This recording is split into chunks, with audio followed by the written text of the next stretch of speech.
This review is based on a Nintendo Switch review copy of Super Monkey Ball Banana Mania provided by SEGA.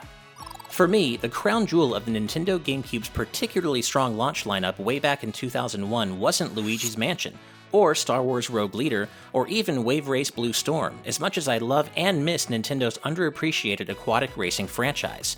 No, it was Super Monkey Ball, a refreshingly weird, outwardly quirky game about guiding adorable ball-encased monkeys through colorful, eccentric courses fraught with various obstacles, hazards, tricks, and puzzles.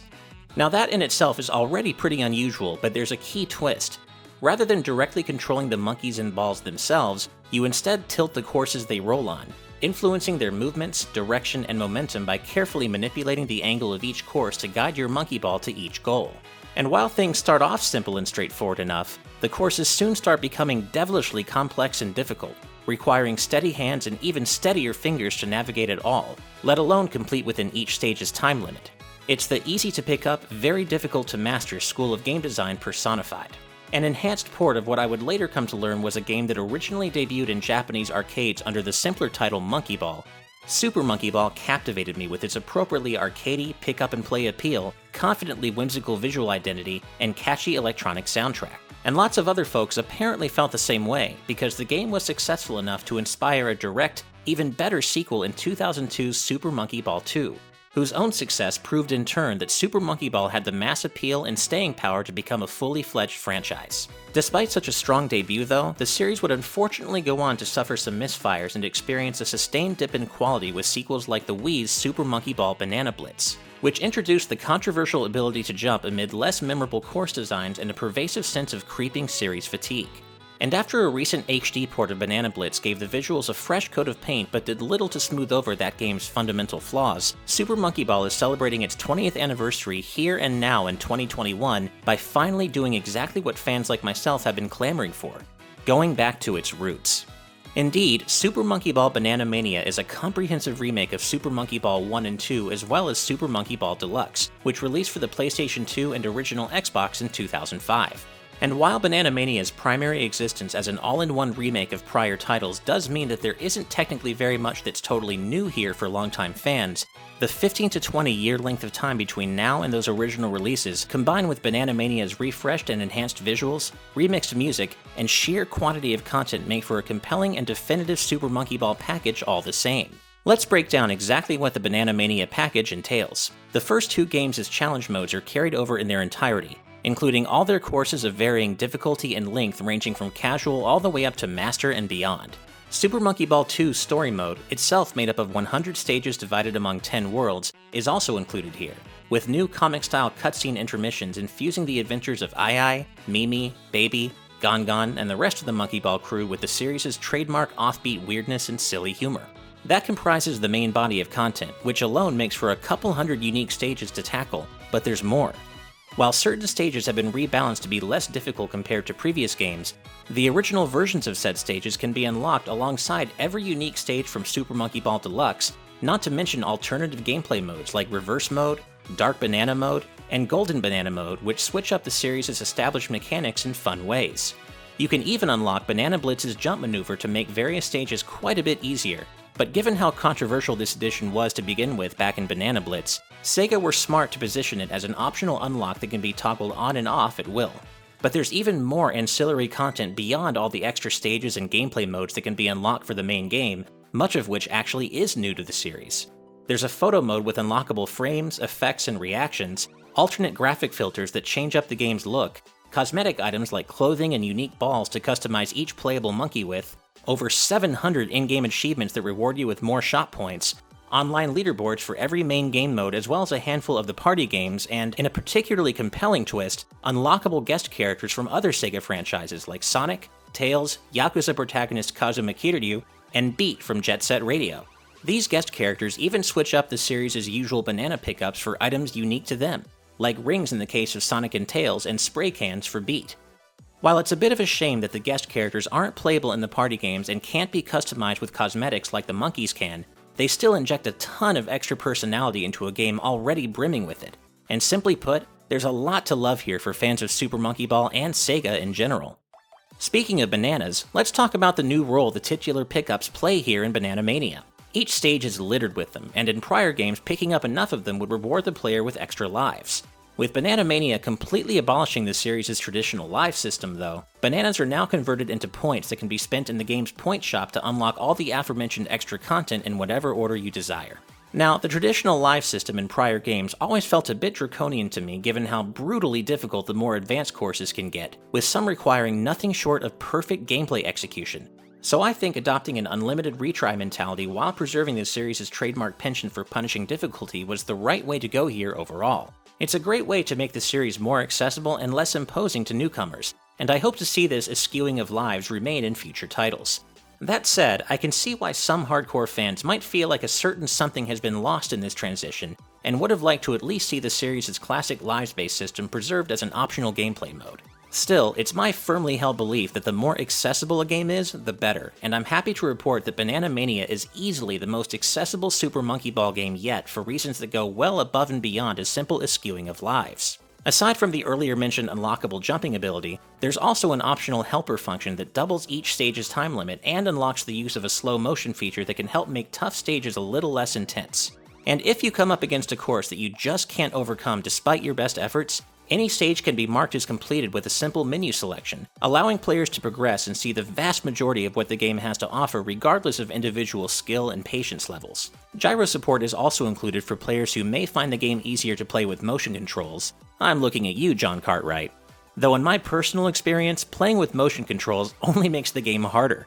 And the Super Monkey Ball savants out there can rest assured that even though Banana Mania makes plenty of welcome concessions in the name of accessibility, you'll have to play the game's challenge modes without the assistance of the helper function if you want to access a small handful of bonus levels and complete every single in-game achievement.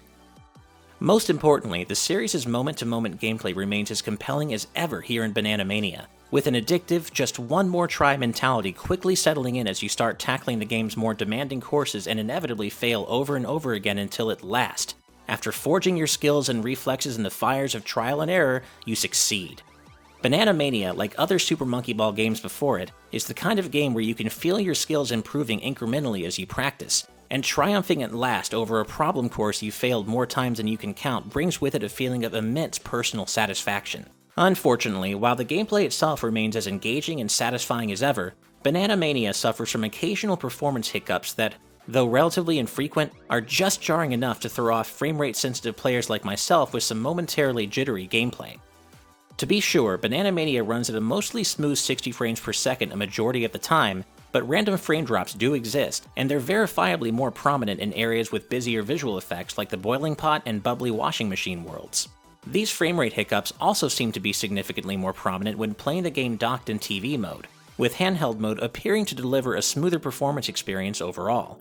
I should note though that these are only anecdotal observations. I'm not set up with any frame rate measuring equipment, and most of my time during Banana Mania's review period has been spent playing the game in TV mode, so I can't say with 100% certainty that handheld mode performance is smoother than TV mode across the board, but based on my time spent with the game across both setups, I feel pretty confident in that assessment. Fortunately, the rest of the game's presentation is pretty much spot on. While Banana Mania is far from the most visually impressive game you'll play on the Switch, it's nonetheless easy on the eyes with a soft, cartoony aesthetic punctuated by bright colors and memorably stylized settings, attractive and easily readable user interface elements, and clean, streamlined menus. Meanwhile, the soundtrack fully delivers on the kind of upbeat and atmospheric electronic and EDM-inspired tunes fans like myself have come to know, love, and expect from this series. However, because Banana Mania serves as a compilation of previous games in the series remade, that means its soundtrack is mostly composed of remixed music from those previous games as well. And while SEGA composers Hidenori Shoji, Chihiro Aoki, Saori Yoshida, Satoshi Okamura, and Yuri Fukuda have generally done a pretty great job with these remixes, with a couple of my favorites indulging my personal love of future bass, some others fall well short of the original tracks they're based on and they just don't hit the same. While SEGA is offering the original music as paid DLC, and I'm not against paid DLC on principle, the original soundtracks at least really feel like something that should have been included in the base game. Still, Banana Mania's soundtrack hits the right notes more often than it doesn't, and there's a lot to love here for fans of the series' music. Now before I wrap up, I should touch on the 12 multiplayer party games also featured in Banana Mania, all of which, you guessed it, return from previous games in the series. Included here are Monkey Race, Monkey Fight, Monkey Target, monkey billiards, monkey bowling, monkey golf, monkey boat, monkey shot, monkey dogfight, monkey soccer, monkey baseball, and monkey tennis. That's a lot of monkeys. Now, if I'm being brutally honest, these party games were never much of a draw for me in the original Super Monkey Ball games they debuted in, so I can't really speak with much authority on how they compare to their previous appearances, and I don't have particularly strong feelings about them here in Banana Mania either. I recruited my wife to play them with me so I could get a good feel for them, and they're fine. The on-rails shooter Monkey Shot and the Star Fox 64 multiplayer-esque Monkey Dogfight quickly emerged as our favorites, with Monkey Tennis, Monkey Boat, and the Mario Kart Light Monkey Race providing enjoyable diversions as well. On the other hand, we bounced off the other sports-based games like Monkey Soccer, Monkey Baseball, and Monkey Golf pretty quickly, and Monkey Target in particular wasn't as enjoyable as I thought I remembered it being in previous games. Regardless, my wife and I agree that neither of us are very likely to return to any of these party games, and would rather just fire up Super Mario Party or WarioWare Get It Together when we want a minigame fix, to say nothing of the upcoming Mario Party Superstars. In short, it's nice that these 12 party games are here, and they're generally well fleshed out with multiple rule sets, options, and stages. But while they certainly don't take anything away from the overall package, I don't really feel as though they add much value to it either, and I would caution against picking up Banana Mania primarily as a multiplayer party game. But as a pure Super Monkey Ball game, Banana Mania is the best, most comprehensive, and most accessible installment this series has seen in many years now, and it gives me great vibes. I heartily recommend it both to longtime series fans and to newcomers angling for something a little different from your usual platform action game. Despite some occasional performance hiccups, Super Monkey Ball Banana Mania looks good, sounds great, and is absolutely bursting at the seams with both content and charm. As a whole, the Super Monkey Ball series represents my favorite version of SEGA. That is, wacky, experimental, weird, arcadey SEGA, in its purest and most sacrosanct form. And given how far the house that Sonic built has mostly otherwise strayed from those arcade roots over the years, the fact that Banana Mania is giving this monumentally appealing franchise a new lease on life is a wonderful thing indeed. Hey, thank you so much for watching. If you enjoyed this video, make sure to hit that like button, subscribe to Good Vibes Gaming, and ring the bell to be notified when we upload new content just like this. We're primarily Patreon funded, so if you like our content, please consider checking us out over at patreon.com/gvgaming, where we offer a bunch of cool perks for patrons who support us at tiers starting at just $1 a month. Regardless though, please take care of yourself and each other and never forget that you matter.